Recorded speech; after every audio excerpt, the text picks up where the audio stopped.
राजनीति विज्ञान की इस कक्षा में आपका स्वागत है। मैं हूं निखिल गुप्ता, आपका राजनीति विज्ञान का शिक्षक। आज हम बात करेंगे महात्मा गांधी के बारे में। अभी तक हमने जिन पॉलिटिकल थिंकर्स का अध्ययन किया वो सभी वेस्टर्न पॉलिटिकल थिंकर्स थे, और अब जो हम अध्ययन कर रहे हैं वो कर रहे हैं इंडियन पॉलिटिकल थिंकर्स का। तो भारतीय राजनीतिक चिंतकों के अंतर्गत आज हम जानेंगे महात्मा गांधी को। तो आइए शुरू करते हैं। महात्मा गांधी महात्मा गांधी, जिन्हें भारत का राष्ट्रपिता कहा जाता है, इनका जन्म 2 अक्टूबर 1869 में गुजरात के पोरबंदर में हुआ था, और इनके पिता राजकोट के दीवान थे। 13 वर्ष की अल्पायु में ही इनका विवाह हो गया था, और इनकी पत्नी का नाम कस्तूरबा गांधी था। फैक्चुअल इंफॉर्मेशन हम बाद में कवर करेंगे। आज समझते हैं गांधी जी ने जो प्रमुख सिद्धांत दिए वो क्या क्या थे और उनका क्या महत्व है। तो आइए शुरू करते हैं गांधी जी के सिद्धांतों से। ये कुछ प्रमुख सिद्धांत हैं जो गांधी जी ने दिए थे। यह कुछ प्रमुख मुद्दे हैं जिन पर गांधी जी ने अपने विचार रखे। सबसे पहला ही जो गांधी जी का सिद्धांत था वो था सत्याग्रह। सत्याग्रह का मतलब होता है सत्य के लिए आग्रह करना। मतलब अगर आपको कोई विरोध करना है, किसी चीज़ का विरोध करना है, तो उसके लिए आपको सत्यवादी रहते हुए नैतिक रूप से शांतिपूर्ण तरीके से विरोध करना होगा। तो ये जो तरीका कहलाता है, ये कहलाता है सत्याग्रह। अब सत्याग्रह की कुछ तकनीकें होती हैं, जैसे अनशन करना। अनशन मतलब कोई भी अन्न या जल ग्रहण न करना और शांतिपूर्ण तरीके से एक स्थान पर बैठकर अपनी मांगों की पूर्ति के लिए प्रयत्न करना, या किसी व्यक्ति, वस्तु या संस्था का विरोध करना, ये हो जाता है अनशन। दूसरा, असहयोग।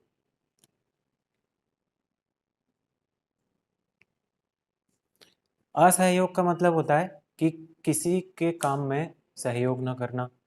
मतलब जैसे आप सरकार का विरोध कर रहे हैं तो सरकारी कामों में सहयोग नहीं करेंगे। जो शिक्षा संस्थाएं हैं या जो अस्पताल हैं या जो न्यायालय हैं, आप उनकी सेवाएं नहीं लेंगे। सरकार ने अगर आपको सरकारी कर्मचारी के तौर पर रखा हुआ है तो आप अपने कर्तव्यों का निर्वाह पूरी तन्मयता के साथ नहीं करेंगे। ये हो जाता है असहयोग। इसके बाद आता है सविनय अवज्ञा। सविनय अवज्ञा का मतलब होता है कि सविनय मतलब विनय, विनम्रता के साथ, अवज्ञा मतलब मना करना। मतलब विनम्रता के साथ किसी काम को करने से मना कर देना। ठीक, ये हो जाता है सविनय अवज्ञा। तो ये भी सत्याग्रह का एक साधन है। अगला है हिजरत। हिजरत का मतलब होता है यदि किसी स्थान पर आपका रहना मुश्किल हो गया है, मतलब आप उस स्थान पर आत्मसम्मान के साथ, गरिमा के साथ नहीं रह पा रहे हैं, तो वहां से शांतिपूर्ण ढंग से पलायन करना, ये होता है हिजरत। तो ये भी सत्याग्रह की एक तकनीक है। ठीक, अगला है हड़ताल। हड़ताल मतलब कि जो काम आपको सौंपा गया है उसे रोक देना और तब तक न करना जब तक आपकी मांगे मान नहीं ली जाती हैं। ठीक, तो ये हो गया सत्याग्रह। पहला सिद्धांत था गांधी जी का सत्याग्रह, जिसमें निम्न तकनीकें अपनाई जाती हैं: अनशन, असहयोग, सविनय अवज्ञा, हिजरत, हड़ताल। ठीक, अब चलते हैं दूसरे सिद्धांत की तरफ। गांधी जी का दूसरा और सबसे महत्वपूर्ण जो सिद्धांत था वो था अहिंसा। अहिंसा के संबंध में उन्होंने कहा था कि अहिंसा का अर्थ केवल हत्या न करना ही नहीं है, बल्कि किसी के प्रति वैचारिक द्वेष रखना भी हिंसा में शामिल होता है। तो किसी के प्रति विचारों में भी द्वेष ना रखा जाए, वो अहिंसा है। सृष्टि के जितने भी प्राणी हैं, जितने भी जीव जंतु हैं, सबके लिए सद्भावना रखना, ये अहिंसा का भाव है। अक्सर गांधी जी की अहिंसा को कायरता समझ लिया जाता है, जबकि ऐसा नहीं था। गांधी जी ने अहिंसा को वीरों और साहसी पुरुषों का लक्षण बताया था। उन्होंने कहा था जो लोग कमज़ोर मनस्थिति के होते हैं वो अक्सर हिंसा करते हैं। हिंसा करना बहुत आसान है। किसी ने आपके गाल पे एक थप्पड़ मारा, आपने भी उसके गाल पर मार दिया। ये बहुत आसान है, ये कमज़ोर मनस्थिति का लक्षण है, ठीक? लेकिन अहिंसक तरीके से उसका विरोध करना, ये मुश्किल काम है। इसके लिए मानसिक बल की ज़रूरत होती है। तो अहिंसा का जो शब्द शाब्दिक अर्थ गांधी जी ने बताया था, वो ये कि हम केवल शारीरिक हिंसा को ही ना रोकें, बल्कि मानसिक हिंसा को भी रोकें। ये उनकी अहिंसा थी। एक बार उन्होंने कहा था कि यदि मुझे हिंसा या कायरता में से किसी को चुनना हो, तो मैं हिंसा को चुनूंगा। वो कायरता के पक्षधर नहीं थे, वो शांतिपूर्ण तरीके से विरोध करने के पक्षधर थे, और इसी कारण उन्होंने अहिंसा का सिद्धांत दिया, जो आगे चलकर भारतीय राष्ट्रीय आंदोलन में एक मील का पत्थर साबित हुआ। इसके बाद उनका अगला सिद्धांत था ट्रस्टीशिप का सिद्धांत। ट्रस्टीशिप का मतलब होता है ट्रस्ट। ट्रस्ट जो होता है एक संस्था होती है जिसमें कई लोग सामूहिक रूप से अंशदान करते हैं और एक ट्रस्ट बन जाता है, और फिर वो नो प्रॉफिट नो लॉस के आधार पर काम करता है। जैसे एक उदाहरण से अगर हम इसे समझें तो मान लीजिए जो अशासकीय विद्यालय होते हैं, इन्हें हम एक तरह का ट्रस्ट मान सकते हैं, क्योंकि ये बिल्डिंग जिसकी बनी हुई है वो मैनेजमेंट के बहुत सारे लोगों के सामूहिक अंशदान से बनी हुई है। तो संपत्ति तो किसी और की है, लेकिन उपयोग में वो किसी और की आ रही है, मतलब जनहित के उपयोग में आ रही है, जनता के कल्याण के लिए उपभोग में आ रही है।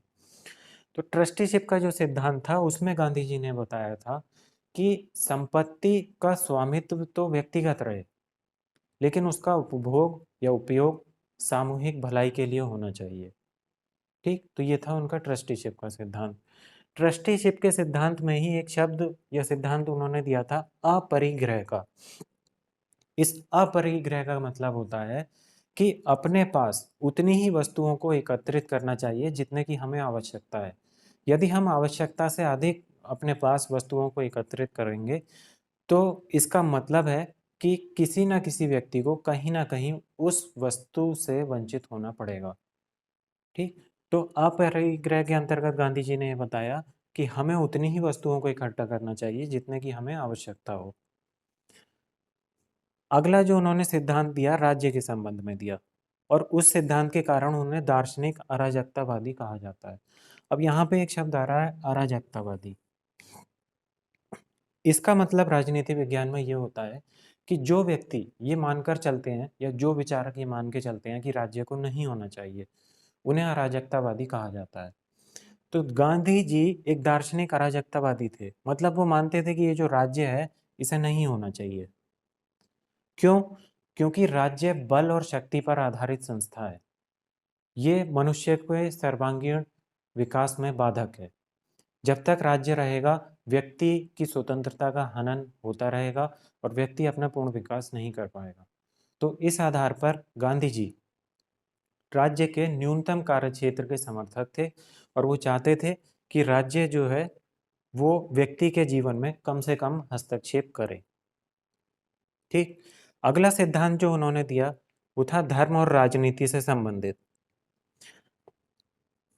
धर्म, पिछली कक्षाओं में आपने पढ़ा है कि कुछ विचारक ऐसे हुए जैसे मैकियावेली, हॉब्स, इन्होंने धर्म को राज्य के अधीन कर दिया था, और ये अपने राजा को, शासन को ये सर्वोच्च शक्ति देते थे कि वो धर्म पर नियंत्रण लगा सकता है, प्रजा का धर्म निश्चित कर सकता है और प्रजा को एक विशेष धर्म मानने के लिए बाध्य कर सकता है। लेकिन गांधी जी इसके सर्वथा विपरीत हैं। वो ये कहते हैं कि जो धर्म है वो व्यक्ति के अंतःकरण का मामला है। हर व्यक्ति किसी भी धर्म को अपनाने के लिए स्वतंत्र है, वो किसी भी धर्म को अपना सकता है, वो किसी भी धर्म को छोड़ सकता है। राज्य को धार्मिक मामलों में हस्तक्षेप नहीं करना चाहिए। दूसरा उनका तात्पर्य यहाँ पर धर्म और राजनीति से ये था कि जो राजनीति है वो धर्म से युक्त होनी चाहिए। धर्म से युक्त होने का मतलब था कि वो सदाचार, ईमानदारी, त्याग, समर्पण और प्रतिबद्धता जैसे मानवीय मूल्यों से पूर्ण होनी चाहिए। इसके विपरीत मेकियावेली और हॉब्स जैसे विचारकों ने कहा था कि जो राजनीति है उसका नैतिकता से कोई लेना देना नहीं है। राजा को तो बस राज्य की चिंता करनी चाहिए, नैतिकता से कोई मतलब नहीं होना चाहिए। जो भी साधन अनैतिक या नैतिक राजा अपनाएगा उनकी सर्वत्र प्रशंसा की जाएगी। लेकिन गांधी जी ये कहते हैं कि साध्य और साधन दोनों पवित्र होने चाहिए। उनका एक प्रसिद्ध कथन है कि साध्य और साधन में बीज और पेड़ का संबंध है। आप बबूल का पेड़ बोकर आम के फल की इच्छा नहीं कर सकते।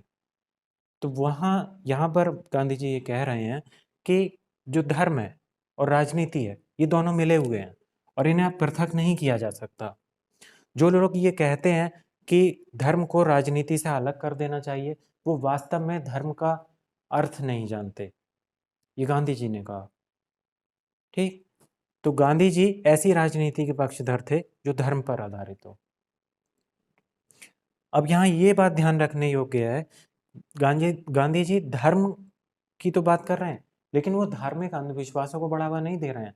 धर्म की आड़ में जो पंडित पुरोहित पाखंड या आडंबर फैलाते हैं, कुछ कुप्रथाएं कुरीतियां चलाते हैं, उनके गांधी जी सख्त खिलाफ थे और उसे वो हिंदू धर्म का अंग भी नहीं मानते थे। ठीक, तो गांधी जी धर्म और राजनीति को मिला हुआ मानते हैं और इन दोनों को एक दूसरे का पूरक मानते हैं।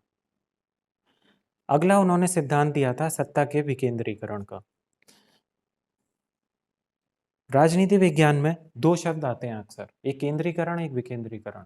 केंद्रीकरण का मतलब ये होता है जब शासन की शक्ति, कानून बनाने की जो शक्ति होती है वो किसी एक केंद्र में निहित हो जाती है, एक व्यक्ति में या एक समूह में या एक अंग में जब निहित हो जाती है तो उसे बोलते हैं केंद्रीकरण।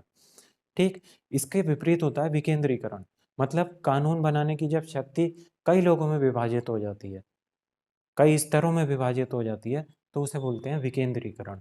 तो गांधी जी सत्ता का विकेंद्रीकरण करना चाहते थे। क्यों? क्योंकि सत्ता भ्रष्ट करती है और निरंकुश सत्ता पूर्णतः भ्रष्ट करती है। तो वो कभी नहीं चाहते थे कि किसी एक व्यक्ति या शासन के किसी एक अंग में ही सारी शक्तियां निहित हो। वो शक्तियों के बंटवारे के पक्षधर थे। जैसे केंद्र स्तर पर केंद्र कानून बनाए, राज्य स्तर पर राज्य, जिला स्तर पर जिला और ग्राम स्तर पर ग्राम, ये वो 4 स्तर निर्धारित करते हैं। और उनके इसी कॉन्सेप्ट के आधार पर भारत में जो राज्य की नीति के निर्देशक तत्व शामिल किए गए हैं, जिसमें ये बताया गया है कि राज्य ग्राम पंचायतों के संवर्धन और उनके संगठन का प्रयास करेगा, वो गांधी जी के ही विचारों का परिणाम है। और यही वजह थी कि 1957 में बलवंत राय मेहता समिति की सिफारिशों के आधार पर भारत में सबसे पहले ग्राम पंचायतों की शुरुआत हुई, जिसकी शुरुआत हुई थी राजस्थान के नागौर जिले से। ठीक, तो ये ध्यान रखना है कि ये जो पंचायतों की अवधारणा शुरू हुई है, ये गांधी जी ने ही सबसे पहले विचार दिया था और उन्हीं के विचारों को संविधान में भी शामिल किया गया और बाद में सरकार ने उस पर कानून बना के उसे लागू किया। तो ये जो सिद्धांत था गांधी जी का, ये था सत्ता का विकेंद्रीकरण का सिद्धांत। इसके बाद अगला जो उन्होंने सिद्धांत दिया वो दिया था अर्थव्यवस्था संबंध में। आर्थिक मुद्दों के संबंध में गांधी जी का विचार था कि जो औद्योगिकरण है और जो मशीनीकरण है ये कम से कम होना चाहिए, क्योंकि जो औद्योगिकरण है और जो मशीनीकरण है उससे बेरोजगारी बढ़ती है, इससे पूंजी का संकेंद्रण होता है, धन जो है कुछ लोगों के पास इकट्ठा हो जाता है और जो अधिकांश जनसंख्या होती है उसे धन से वंचित रहना पड़ता है। तो अर्थव्यवस्था के संबंध में उन्होंने विचार दिया कि सरकार को कुटीर व लघु उद्योगों को बढ़ावा देना चाहिए, छोटे छोटे उद्योगों को बढ़ावा देना चाहिए, जिससे जो धन है वो विकेंद्रीकृत रूप से फैल सके, मतलब सभी लोगों को थोड़ा थोड़ा मिल सके। और उनके इसी सिद्धांत को, जो अर्थव्यवस्था संबंधी उन्होंने विचार दिए हैं कि राज्य को कुटीर उद्योगों को बढ़ावा देना चाहिए, ये भी संविधान में राज्य की नीति निर्देशक तत्वों में शामिल किया गया है। और वहाँ राज्य का ये कर्तव्य बताया गया है कि राज्य लघु कुटीर उद्योगों को बढ़ावा देने का प्रयास करेगा। ठीक, इसके बाद अगला जो उन्होंने सिद्धांत दिया अस्पृश्यता, मद्यपान और गौ हत्या के संबंध में। गांधी जी इन तीनों के ही खिलाफ थे और इन तीनों पर ही रोक लगाने के पक्षधर थे। अस्पृश्यता का मतलब होता है छुआछूत, मतलब पहले समाज में जो कुछ उच्च जाति के या उच्च धर्मों के लोग होते थे, वो निम्न जाति के लोगों को दीनहीन मानते थे और उनसे दूर रहते थे। और ये मानते थे कि अगर उन्होंने उन्हें छू लिया या उनके घर में या मंदिर में वो प्रवेश कर गए, तो उनका घर और मंदिर जो है अपवित्र हो जाएगा, दूषित हो जाएगा। तो ये होती थी छुआछूत। तो गांधी जी ने इसे अस्पृश्यता को, जिसे छुआछूत कहा जाता है, इसे हिंदू समाज के लिए एक कलंक कहा और कहा कि ये हिंदू धर्म के लिए एक शर्मनाक प्रथा है और इसे समाप्त किया जाना चाहिए। वो ये कहते थे कि जब तक हिंदू समाज में, भारत में अस्पृश्यता मौजूद है, भारत में कभी भी राष्ट्रीय एकता कायम नहीं हो सकती, क्योंकि ये भारत के लोगों को आपस में लड़ाती है, आपस में बांटती है। तो इसीलिए गांधी जी ने अस्पृश्यता का विरोध किया था और इसे समाप्त करने की कोशिशें की। और ये उन्हीं के प्रयासों का परिणाम था कि भारत का जब संविधान बना, तो भारतीय संविधान के अनुच्छेद 17 के अंतर्गत, जो कि एक मौलिक अधिकार है, अस्पृश्यता को समाप्त कर दिया गया है। भारत में किसी भी रूप में छुआछूत या अस्पृश्यता का जो चलन है वो निषिद्ध है। ठीक। मद्यपान, मद्यपान मतलब शराब पीना, गांधी जी शराब के भी खिलाफ थे। गौ हत्या मतलब गाय की रक्षा को वो आवश्यक मानते थे। ऐसा इसलिए कि गाय जो है लोगों की भावनाओं, विश्वास और धर्म से जुड़ी हुई है। वो गाय को एक जंतु या जानवर नहीं मानते थे, वो हिंदू धर्म की एक आस्था का प्रतीक मानते थे, जिससे हिंदुओं के विश्वास जुड़े हैं। तो अब किसी व्यक्ति के विश्वासों पर कुठाराघात हो तो इससे उसकी भावनाएं आहत होंगी, तो समाज का जो ताना बाना है वो खंडित होगा, बिखरेगा। तो इसलिए वो गाय की रक्षा के पक्षधर थे। अगला जो उन्होंने सिद्धांत दिया वो दिया था बुनियादी शिक्षा का। बुनियादी शिक्षा का मतलब उनका ये था कि उस समय जो अंग्रेज शिक्षा दे रहे थे वो अंग्रेजी में थी। पाश्चात्य शिक्षा का चलन भारत में हो गया था और कुछ भारतीय विचारक, दार्शनिक भी पश्चिमी शिक्षा का समर्थन कर रहे थे, लेकिन गांधी जी इसके खिलाफ थे। गांधी जी ये चाहते थे कि भारत की जो शिक्षा है वो उनकी मातृभाषा में होनी चाहिए और इसी में जो भारत के सांस्कृतिक मूल्य हैं वो संवर्धित होंगे और उनका संरक्षण होगा। तो वो मातृभाषा पर आधारित शिक्षा को अपनाने के पक्षधर थे। ये उनका सिद्धांत था, बुनियादी शिक्षा का सिद्धांत। इसके बाद उन्होंने जो सिद्धांत दिया वो था स्त्रियों से संबंधित। स्त्रियों के संबंध में उनके विचार थे कि स्त्रियों को समानता मिलनी चाहिए। ये जरूरी नहीं है कि स्त्रियां हमेशा घर में ही रहें और घर के काम काज तक ही सीमित रहें। वो स्त्रियों को पढ़ाने के पक्षधर थे। वो हमेशा ये वकालत करते थे कि स्त्रियों को पढ़ना चाहिए। जब वो पढ़ेंगी तभी वो अपने अधिकारों और कर्तव्यों को जानेंगी और समाज के, देश के विकास में भागीदार बन पाएंगी। ठीक। इसके बाद पर्यावरण संरक्षण। पर्यावरण के संबंध में गांधी जी का एक प्रसिद्ध कथन है जिसमें उन्होंने कहा था कि प्रकृति सभी मनुष्यों की आवश्यकताओं को तो पूरा कर सकती है, परंतु उनके लालच को नहीं। वर्तमान की ग्लोबल वार्मिंग की समस्याओं या भूमंडलीय तापमान की या पर्यावरण प्रदूषण की, इन सभी समस्याओं का समाधान हम गांधी जी के पर्यावरण संरक्षण से संबंधित विचारों में देख सकते हैं। अगर हम गांधी जी का ये जो कथन है कि प्रकृति सभी की आवश्यकताओं को तो पूरा कर सकती है परंतु उनके लालच को नहीं, इसी से जो अवधारणा निकली है उसे बोलते हैं सस्टेनेबल डेवलपमेंट। Sustainable development. ठीक। ये आजकल इसे बढ़ावा दिया जा रहा है। इसका मतलब होता है कि जो भी संसाधन है, प्रकृति के पास जो भी संसाधन है, उनका इस्तेमाल ऐसे किया जाए कि हम अपनी ज़रूरतों को भी पूरा कर लें और भावी पीढ़ी के लिए, जो आगे आने वाली पीढ़ी है, उनके लिए भी वो संसाधन बचे रहें।